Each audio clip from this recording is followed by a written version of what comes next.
رب العالمين والعاقبة للمتقين والصلاة والسلام على سيد الأنبياء والمرسلين وعلى آله وأصحابه أجمعين أما بعد أعوذ بالله من الشيطان الرجيم بسم الله الرحمن الرحيم يا أيها الذين آمنوا قوا أنفسكم وأهليكم نارا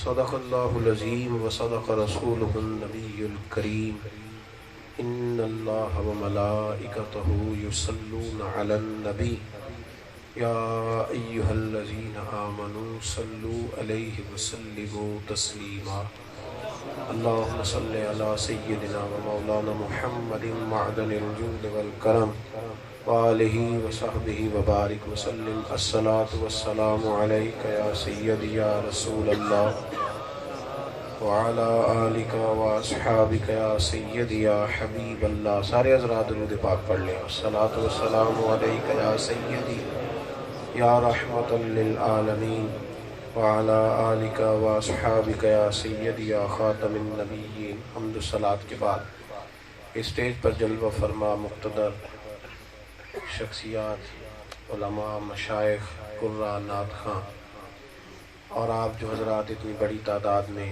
پنڈال میں جلوہ فرما ہیں، اللہ تعالی ہم سب کی اس حاضری کو اپنی بارگاہ میں قبول فرمائے. ارادوں کا وضو اور نیتوں کا خلوص اللہ نصیب فرمائے اور ہم سب کو دین کا ہر کام فقط اپنی رضا کے لیے کرنے کی توفیق عطا فرمائے. یقیناً آپ بڑی دیر سے بیٹھے ہیں، بہت ساری باتیں آپ سماعت کر چکے ہیں. گفتگو کے اندر باتیں وہی ہوتی ہیں، دوبارہ ان کو دہرانے کا مقصد ایک یاد دہانی ہوتا ہے، اور فضائل کے باب میں اکثر روایات وہ ہوتی ہیں جو آپ سماعت کرتے رہتے ہیں. میں بہت زیادہ دیر تک آپ کے ساتھ محو گفتگو نہیں رہوں گا، تھوڑی سی ایک اور کم ہو جائے گی، اللہ آپ کو جزا دے گا. کچھ دیر آپ کے ساتھ میں نے بات کرنی ہے.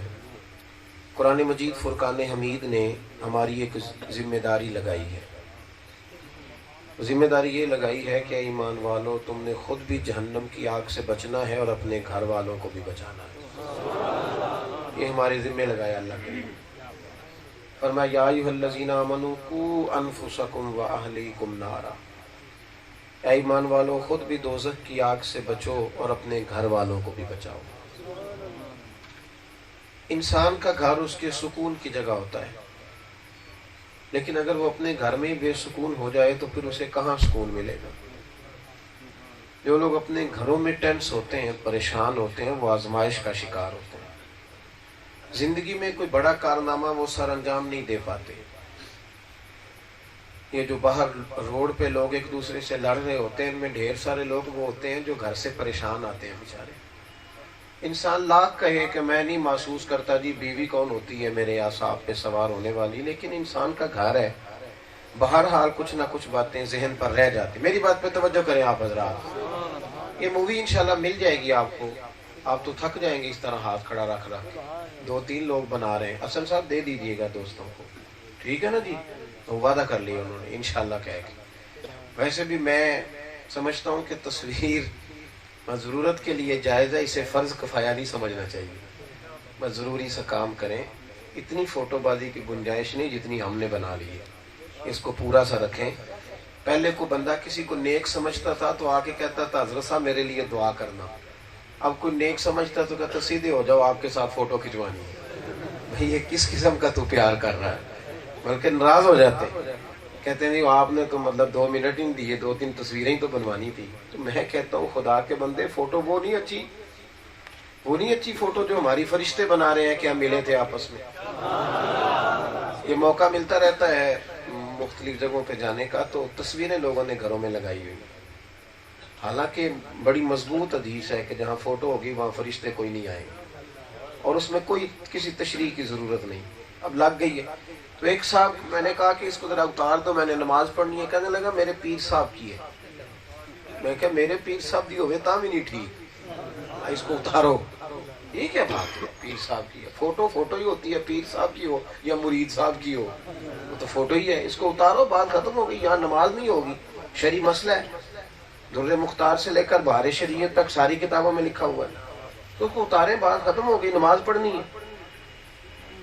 تو وہ کہنے لگے جی مجھے ان سے پیار بڑا ہے، تو میں نے کہا اگر پیار ہے تو پیر کی فوٹو دل میں سجا، ہم نے تو دل میں سجا رکھی ہے تصویر یار، بس ذرا گردن جھکائی دیکھ لی، بس ذرا سی گردن جھکائی دیکھ لی۔ تو اس لیے یہ برسبیل تذکرہ بات کر دی، اللہ نے ہمارے ذمے لگایا ہے، خود بھی دوزخ کی آگ سے بچو اور اپنے گھر والوں کو بھی بچو۔ اب نا گھروں میں ٹائلیں بھی ہوتی ہیں، اے سی بھی لگا ہوتا ہے، گھر میں ہر کمرے میں علیحدہ ٹی وی بھی پڑا ہوتا ہے، انسان سمجھتا ہے کہ میری طبیعت لگ جائے گی، مرضی کی کوئی چیز دیکھ لوں گا، خبریں دیکھ لوں گا، کوئی مذہبی ہر چیز ہوتی ہے، پھر بھی لوگ شام کو آ کے کہتے ہیں حضرت صاحب سکون کوئی نہیں گھر میں۔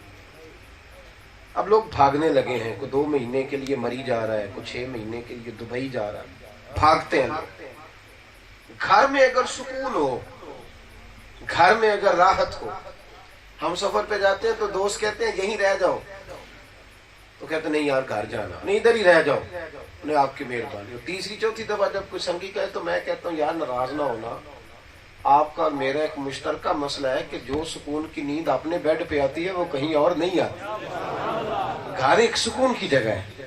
ہمارے گھروں میں بڑا فساد لمبا چوڑا ہو گیا، ایسے ایسے نوجوان تھے زیرک، عقل مند، بصیرت والے، وہ نوجوان ملک، قوم، ملت، مذہب، مسلک کے لیے بڑا کچھ کر سکتے ہیں، لیکن بیچارے اپنی بیوی اور اپنی اماں کی لڑائی میں ایسے الجھے کہ ان کی صلاحیتیں ہی ضائع ہو گئی۔ ہاں ذہن پہ بوجھ پڑ گئے، رہ گئے بیچارے۔ کہ گھر کی سوچ پیچھا کرتی ہے آدمی کا، یاد رکھنا۔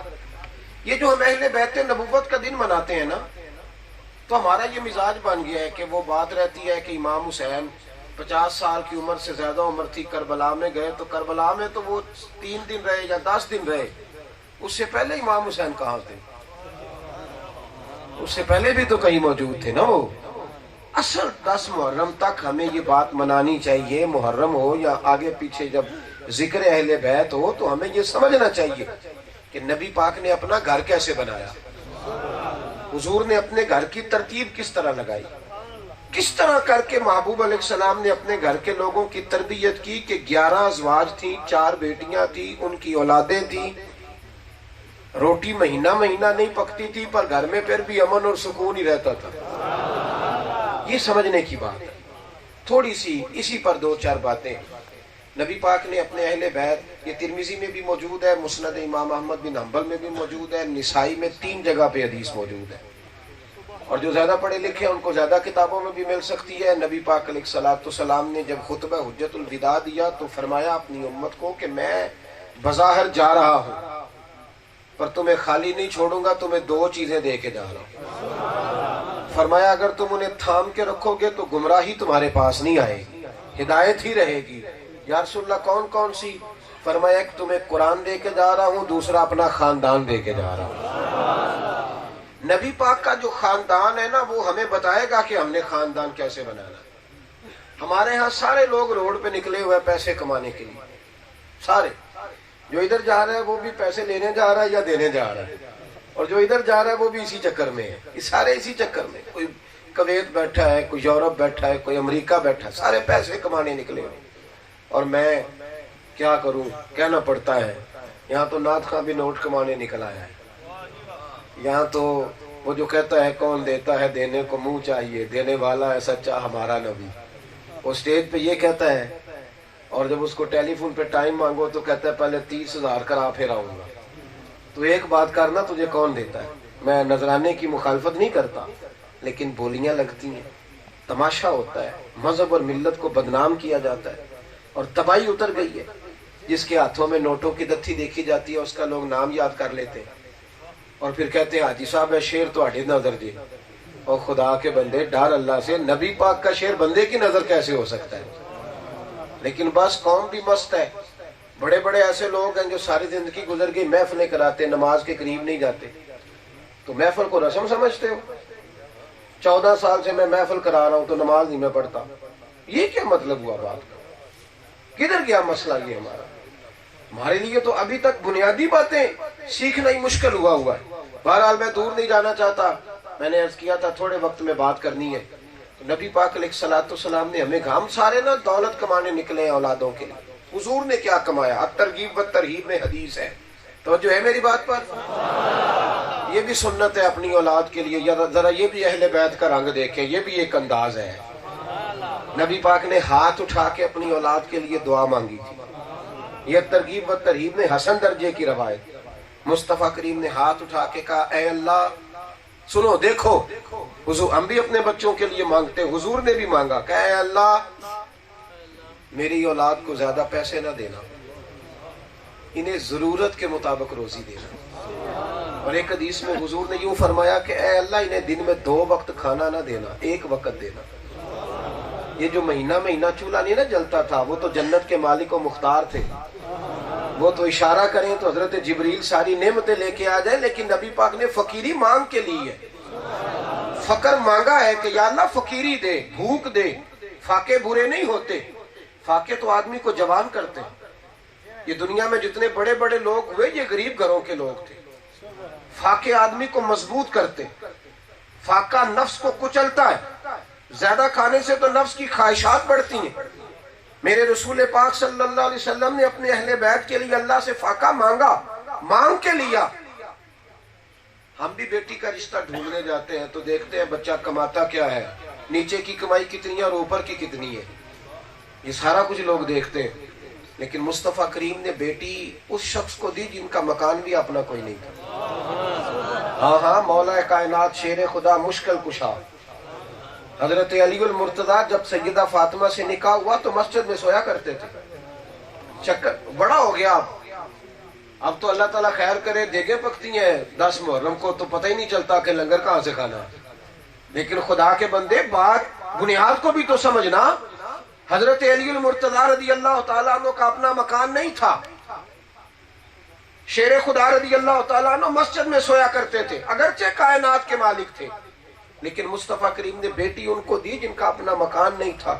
یا رسول اللہ ظاہر بھی تو لوگ دیکھتے ہیں نا، بیٹیاں بھیجنی ہوتی ہیں، تو نبی پاک نے فرمایا مکان تو اپنا نہیں لیکن ایمان بڑا تگڑا ہے علی کا، تگڑا ایمان ہے علی کا، دیواریں ہلتی رہتی ہیں اور در کانپ جاتا ہے، علی کا نام سن کے اب بھی خیبر کانپ جاتا ہے۔